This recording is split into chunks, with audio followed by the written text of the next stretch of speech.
Sacrifice is May 15th, and it's kind of hard to book a pay-per-view after pay-per-view, to be honest. And I can see why they're doing this, but, you know, WWE's doing the same thing with Over the Limit in a few weeks. I think it's at the end of May, and this one's on the 15th. I think they had their pay-per-view, TNA had the pay-per-view either on the end of April, I don't remember, or the beginning of May. Kind of like what WWE did. But regardless, you know, you see 2 pay-per-views in a week or whatever, you know, it's good for the business. You're seeing whatever's over there. And these matches, some dirt sheets said that had them out a few days in advance, but I wanted to make sure they were legit matches. Because the last time we did this was with Rob Van Dam and Sting. It was the only match at that point. But, and it still stays the same because I forgot to do one of these, but Sting retained the world title against who was it? It was like a fatal 4-way. It was against Bully Ray. No, it was a triple threat. I'm sorry. It was Bully Ray versus Mr. Anderson versus Sting, and Sting retained, came out on top. And tomorrow night they'll probably make him defend it again, but I don't know if that is true or not. But we will see. For right now, the match stays the same. But the thing is with Sting, you know, defending the title in a 11-day span, I think it was, or a little bit more now. You know, defending it constantly.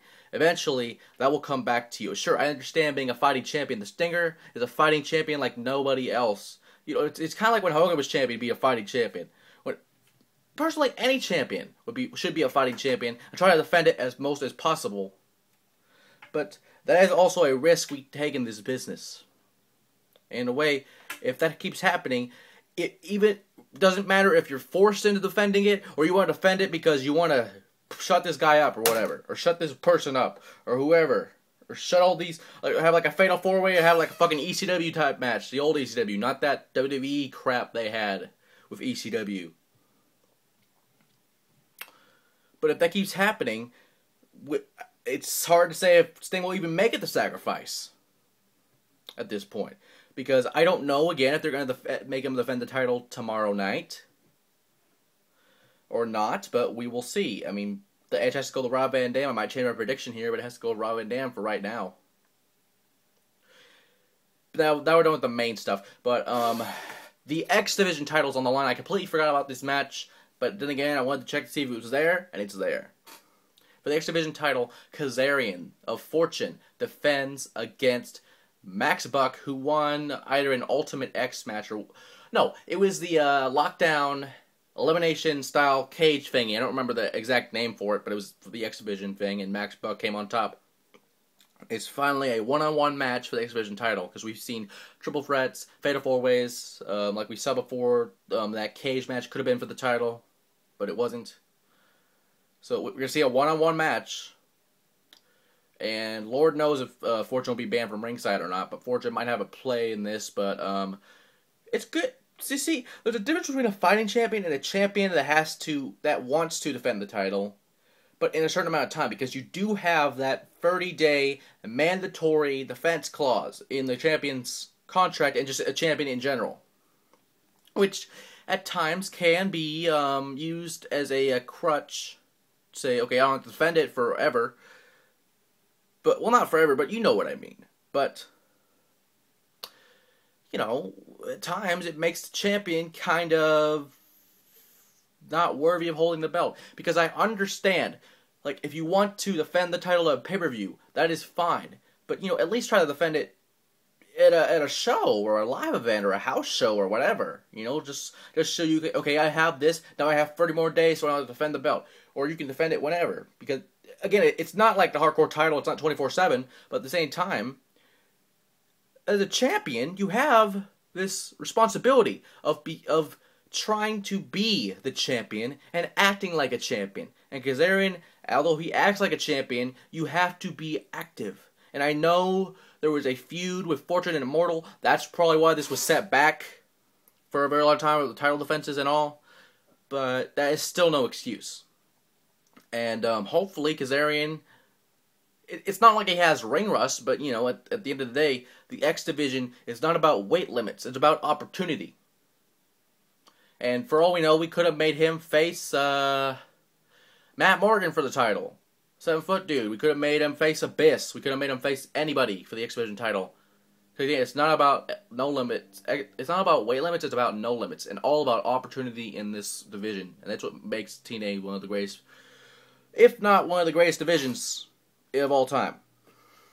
Although TNA's been down the shitter for a while, so that won't be true as it used to be like say 5 or 6 years ago, or like even 3 years ago.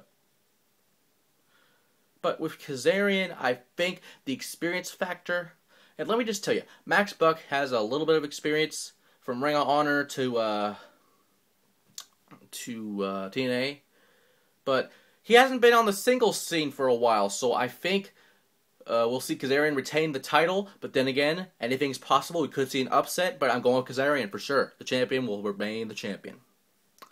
And this final match, we have Abyss versus Crimson. There was no stipulation yet. It's probably just a standard one-fall match, and this all happened because of them coming again.